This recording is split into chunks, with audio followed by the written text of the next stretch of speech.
मीराबाई का जन्म मारवाड़ के कुर्की नाम के गांव में 1498 में एक राज परिवार में हुआ था। उनके पिता का नाम रतन सिंह राठौर था, जो मेड़ता के शासक थे। वह एक वीर योद्धा थे। मीराबाई अपने माता पिता की इकलौती संतान थी। उनके पिता रतन सिंह का अधिक समय युद्ध में व्यतीत होता था।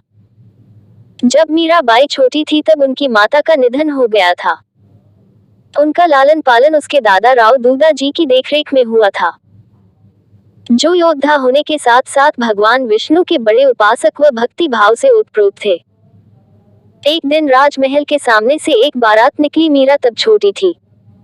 दूल्हा बहुत ही आकर्षक वस्त्र पहने हुए था। मीरा ने उसे देखा तो आकर्षित हो गई और अपने दादाजी से कहा, मुझे भी ऐसा एक दूल्हा ला दीजिए, मैं उसके साथ खेलूंगी। मगर बालिका मीरा को दूल्हे के बारे में कुछ पता नहीं था। मीरा के दादाजी ने श्री कृष्ण की एक मूर्ति मीरा को देते हुए कहा, देखो यही तुम्हारा दूल्हा है, इसकी अच्छी देखभाल करना। अब मीरा को जो चाहिए था उसे वह मिल गया। मीरा प्रसन्न होकर उसे स्वीकार कर ली। वह उस मूर्ति के साथ हमेशा खेलती रहती और उससे ऐसा व्यवहार करती मानो श्री कृष्ण ही उसके पति हो। एक कहानी के अनुसार मीराबाई के दादाजी साधु संतों का बहुत सम्मान करते थे। उनके महल में हमेशा कोई साधु संत या कोई अतिथि आता रहता था। एक बार रैदास नामक एक सन्यासी महल में आया।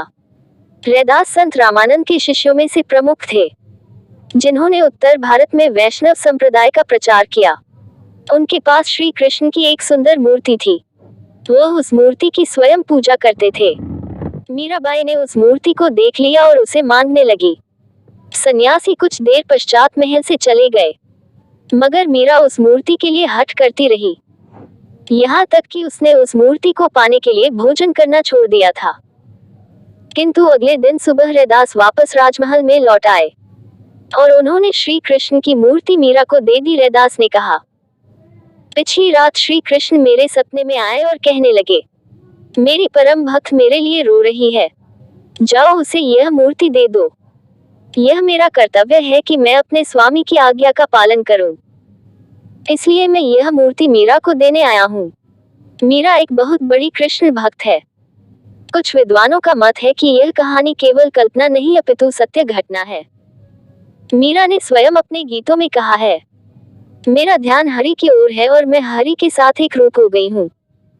मैं अपना मार्ग स्पष्ट देख रही हूँ। मेरे गुरु रैदास ने मुझे गुरु मंत्र दिया है। हरि नाम ने मेरे हृदय में बहुत गहराई तक अपना स्थान जमा लिया है। मीराबाई जोधपुर के राठौर वंश से थी और मेवाड़ के सिसोदिया वंश में महाराणा सांगा के कंवर भोज के साथ विवाह हुआ था। देश में सर्वश्रेष्ठ क्षत्रियों का ये कुल अपने को राम का वंशज मानता है। इस वंश का सबसे प्राचीन उल्लेख अशोक के शिलालेख में मिलता है। 5वीं शताब्दी के शिलालेख में इस कुल के प्रथम राजा अभिमन्यु का उल्लेख मिलता है। सिसोदिया क्षीरशोधे क्षत्रियों का ये कुल अपने को महाराज राम के पुत्र कुश के वंश का मानते हैं। वर्तमान राजवंश की स्थापना बप्पा रावल के द्वारा माना जाता है। इन्होंने अपने पराक्रम से सिंध के यवनों को हराया था और मेवाड़ राज्य की स्थापना की थी। चुंडोजी राठौर थे और उन्होंने मारवाड़ की पुरानी राजधानी मंडोर को तुर्कों से जीतकर जोधपुर राज्य की नींव रखी और अपनी बेटी हंसाबाई का ब्याह चित्तौड़ के राणा लाखा जी से किया था। आगे चलकर हंसाबाई का पुत्र मोकल मेवाड़ के राजा बनते हैं। मीराबाई अपने दादाजी के देखरेख में पली बड़ी थी। सामान्य शिक्षा के साथ साथ मीरा को संगीत व नृत्य की शिक्षा भी मिला। मीरा इन कला में निपुण थी। मीराबाई का विवाह सन 1516 में सामाजिक रीति रिवाज के अनुसार बसंत पंचमी के दिन सिसोदिया वंश के प्रसिद्ध राजा राणा सांगा के पुत्र भोजराज के साथ हुआ। श्री कृष्ण की प्रतिमा को वो अपने साथ ससुराल ले गई। मीराबाई बचपन से ही श्री कृष्ण की पूजा करती थी। उसके मायके में किसी भी व्यक्ति ने उसकी राह में विघ्न नहीं डाला था, परंतु उसके ससुराल वाले मीराबाई के इस कृष्ण भक्ति से रुष्ट होने लगे थे। वे कृष्ण भक्ति के विरोधी हो गए, पर इसका कोई असर मीरा पर नहीं हुआ। मीराबाई के ससुराल में कई शूरवीर योद्धा हुए। भोजराज भी बहुत शूरवीर था। प्राचीन काल से ही उसके परिवार के लोग शक्ति की देवी दुर्गा, काली, चामुंडी की पूजा करते थे। वे विष्णु की पूजा नहीं करते थे। मीरा बचपन से ही यह विश्वास करती थी कि गिरधर गोपाल ही उसका स्वामी है, किंतु अपने दाम्पत्य जीवन में उसने कभी भी अपने पति की अपेक्षा नहीं की। एक आदर्श पत्नी की तरह उसने अपने पति को संपूर्ण स्नेह और प्रेम दिया। वह कृष्ण के प्रति पूर्ण रूप से समर्पित थी। वह उसके लिए मधुर कंठ से नाचती और गाती थी। यही उसका लक्ष्य था। चित्तौड़ राजघराने की प्रतिष्ठा बहुत ऊंची थी। ऐसे परिवार के लिए ये कितनी अपमानजनक बात थी कि एक राजकुमार की पत्नी साधु संतों के साथ नाचती गाती है। इतना ही नहीं, मां काली की पूजा न करके उसने अपनी ससुराल की परंपरा की अवहेलना कर उनका अपमान किया।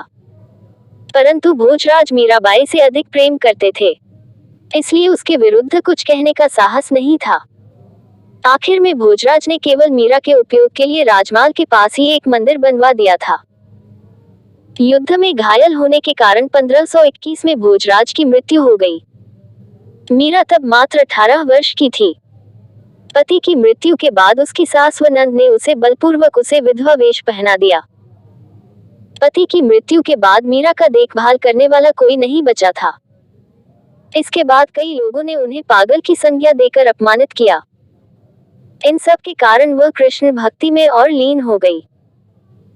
पति की मृत्यु के बाद मीरा पर उसके परिवारजनों ने सती होने के लिए बहुत दबाव डाला, लेकिन वे इसके लिए सहमत नहीं हुई। राणा सांगा की मृत्यु के बाद उनके देवर विक्रमाजीत महाराणा बने तो वह मीरा को और अधिक कष्ट देने लगा। एक बार विक्रमाजीत ने अपनी बहन उदाबाई की सलाह पर मीरा के पास विष से भरा प्याला भिजवाया। मीरा उसे प्रभु का प्रसाद समझकर पी गई, मगर उस विष का कुछ भी असर नहीं हुआ। फिर राणा ने मीरा के पास एक भयंकर विषधर सांप सुंदर फूलों की पिटारी में भेजा। मीराबाई पूजा में व्यस्त थी। उसने अपना हाथ टोकरी में डाला और कुछ फूल निकाले। वह फूल शालिग्राम के रूप में बदल जाते हैं। मीरा ने उसे अपने हाथों में लिया तो वह एक सुंदर फूल माला में बदल गया। एक बार मीराबाई पर तलवार से प्रहार किया गया, लेकिन उस पर उसका कोई प्रभाव नहीं हुआ। राणा ने मीरा के लिए नुकीले कीलों की शैया बनवाई, परंतु वह कीले शरीर में चुभने की बजाय फूल बन गई। उसके ससुराल के लोग अब खुलकर कई प्रकार से प्रताड़ित करने लगे। उस पर आरोप लगाने लगे कि मीरा ने कुल की मर्यादा को धूल में मिला दिया है। किंतु मीराबाई समाज में महान संत और कलियुग की राधा के नाम से जानी जाने लगी। समाज के लोग कहते थे कि उसे देखना और चरण स्पर्श करना बड़े सौभाग्य की बात है। वे उसे ईश्वर का स्वरूप मानते थे। राणा ने कभी मीराबाई को प्रत्यक्ष रूप से मारने का साहस नहीं किया। उसे भय था कि स्त्री को मारने से पाप लगता है। जब मीराबाई को मारने में राणा असफल रहे, तब उसने मीरा को अपशब्द कहने लगा और कहा, ये नीच महिला स्वयं डूबकर क्यों नहीं मर जाती। जब मीराबाई को राणा के नियत के बारे में पता चला तो वह स्वयं सोचने लगी कि यदि वह डूबकर मर जाए तो उसके ससुराल वालों को बहुत शांति मिलेगी और वह भी भगवान श्री कृष्ण से हमेशा के लिए मिल जाएगी। इन सारी बातों का विचार करके मीरा नदी के किनारे पहुंच गई और खड़े होकर श्री कृष्ण से प्रार्थना करने लगी, हे मेरे प्रभु, मुझे अपनी शरण में ले लो। और इसके बाद वो नदी में कूदने जा ही रही थी कि एक आवाज ने उसे रोक दिया। वह आवाज मीरा को कहने लगी कि स्वयं को मारना बहुत बड़ा पाप है, ऐसा मत करो, तुम वृंदावन चली जाओ। धीरे धीरे संसार से उसका मोह भंग हो गया। कष्टों और अत्याचारों के कारण मीरा ने अपना परिवार त्याग दिया। बहुत दिनों तक वृंदावन में सत्संग करने के बाद वह द्वारिका चली गई, जहां भजन कीर्तन में अपना पूरा समय लगाया। वह हर समय श्री कृष्ण के बारे में सोचती थी। राजस्थान में मीराबाई बहुत अधिक लोकप्रिय हो गई थी, परंतु प्रतिष्ठित घराने उसे अपनाना नहीं चाहते थे। मीरा के प्रति राणा के अत्याचार की बातें चारों तरफ फैल गई थी। रतन सिंह की हत्या कर दी गई और उसके बाद उदय सिंह गद्दी पर बैठा और सोचा कि साधुओं के संग मीरा अकेली रहेगी तो उसके प्रतिष्ठित परिवार के लिए यह बदनामी की बात होगी। इसलिए उसने मीरा को चित्तौड़ लौट जाने को कहा, परंतु मीरा इसके लिए बिल्कुल तैयार नहीं हुई। उसने चित्तौड़ जाने से मना कर दिया। उदय सिंह समझ गया था कि मीरा उसके कहने से वापस नहीं लौटेगी। उसने चित्तौड़ से 5 ब्राह्मणों को मीरा से अनुरोध करने के लिए भेजा कि वह चित्तौड़ लौट जाए। मीरा सोचने लगी कि वह वापस राजमहल में जाएगी तो वह वही पुरानी बातें फिर दोहराई जाएंगी। इस समय मीरा की आयु लगभग 48 वर्ष की थी। जब उसके पति भोजराज जीवित थे उस समय भी राजमहल में श्री कृष्ण की भक्ति में उसे कठिनाइयों का सामना करना पड़ता था। मीरा ने मंदिर में शरण ली। उसके पति के निधन को 25 वर्ष हो गए थे, परंतु उसका परिवार अभी भी उसकी हत्या करने का प्रयास कर रहा था। इसलिए मीराबाई अपनी प्राण रक्षा हेतु उन सब से दूर द्वारका चली आई थी। उसने ये संकल्प कर लिया था कि केवल श्री कृष्ण से ही संबंध रखेगी और किसी से नहीं रखेगी। ब्राह्मणों ने मीराबाई को समझाने का बहुत प्रयास किया, मगर मीराबाई उनके साथ चलने के लिए तैयार नहीं हुई। मीरा का तो एक ही उत्तर था, मैं नहीं जाऊंगी। तब उन ब्राह्मणों ने कहा, यदि आप हमारे साथ नहीं चलेंगी तो हम यहीं पर अन्न छोड़कर अपने प्राण त्याग देंगे। ब्राह्मणों की बात सुनकर मीरा बड़ी विचित्र स्थिति में फंस गई। वह नहीं चाहती थी कि इन ब्राह्मणों की मृत्यु मेरे कारण हो। कुछ सोचकर मीरा ने ब्राह्मणों से कहा कि आप लोग रात भर मंदिर में ठहर जाए, और अगले दिन चित्तौड़ चलने के लिए वह राजी हो गई। ब्राह्मणों को ये जानकर बड़ी प्रसन्नता हुई और वे मंदिर में ठहर गए। जब ब्राह्मण सुबह उठे तो मीरा वहां नहीं थी। उन्होंने मीराबाई को बहुत ढूंढा पर कहीं पता नहीं चला। मीरा तो नहीं मिली, किंतु उसके वस्त्र रणछोड़ जी के मंदिर के सामने पड़े मिले। उसके भक्तों ने यह निष्कर्ष निकाला कि शायद वह अपने प्रिय परमेश्वर गिरधर से जा मिली है। मीरा ने उसे दुख देने वालों और दुर्व्यवहार करने वालों के साथ कभी भी बदले की भावना अथवा घृणा और खराब व्यवहार नहीं किया। उसके प्रेरणादायक व करुणामय जीवन चरित्र से ऐसा प्रतीत होता है कि एक भक्त अपने परमेश्वर के लिए हर प्रकार की कठिनाइयों को शांत रहकर सह सकता है। अपनी धुन में मगन हो वह निश्चित रूप से अपने लक्ष्य तक पहुंच जाता है और अपने पावन जीवन से लाखों करोड़ों लोगों को प्रेरणा प्रदान कर सकता है। कलयुग की इस राधा ने जीवन के संघर्ष को ईश्वरीय प्रेम मानकर स्वीकार किया। मीरा ने गोपियों की तरह कृष्ण को अपना पति माना और उनकी उपासना माधुर्य भाव की भक्ति पद्धति है। मीरा का जीवन कृष्णमय था और सदैव कृष्ण भक्ति में लीन रहती थी। मीरा ने मेरे तो गिरधर गोपाल दूसरो न कोई, जाके सिर मोर मुकुट मेरो पति सोई कहकर पूरे समर्पण के साथ भक्ति की। मीरा के काव्य में विरह की तीव्र मार्मिकता पाई जाती है। विनय एवं भक्ति संबंधी पद भी पाए जाते हैं। मीरा के काव्य में श्रृंगार तथा शांत रस की धारा प्रवाहित होती है। मीरा कृष्ण भक्त थी, काव्य रचना उनका लक्ष्य नहीं था, इसलिए मीरा का कला पक्ष अनगढ़ है। साहित्यिक ब्रजभाषा होते हुए भी उस पर राजस्थानी गुजराती भाषा का विशेष प्रभाव है। मीरा ने गीत काव्य की रचना की और पद शैली को अपनाया। शैली माधुर्य गुण होता है, सभी पद गेय और राग में बंधा हुआ है, संगीतात्मक प्रधान है। श्रृंगार के दोनों पक्षों का चित्रण हुआ है। रूपक, उपमा, उत्प्रेक्षा आदि अलंकारों का प्रयोग मिलता है।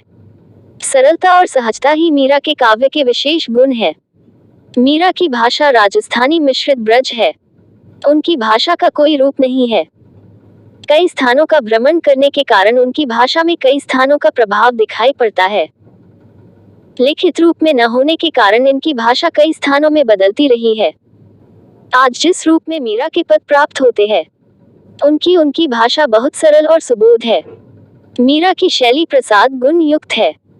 उनकी कविता का अर्थ सुनते ही समझ में आ जाता है। उनकी भाषा में सरलता है, इसी कारण मीरा का काव्य इतना लोकप्रिय है। मीरा के पद मुक्तक काव्य में मिलते हैं, अर्थात इन पदों का एक दूसरे के साथ कोई संबंध नहीं है। सभी पद एक दूसरे से पूरी तरह स्वतंत्र है।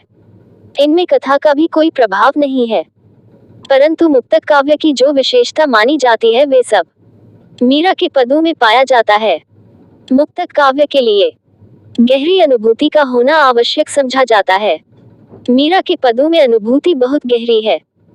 प्रेम के जैसा पीड़ा और विरह की व्यथा मीरा के पदों में मिलता है, वैसे हिंदी साहित्य में और कहीं नहीं मिलता है। कृष्ण के प्रति उनका प्रेम इतना तीव्र था कि वो संसार की सभी वस्तुओं को भूल गई थी। हंसते, गाते, रोते, नाचते सदा ही कृष्ण की धुन रहती थी।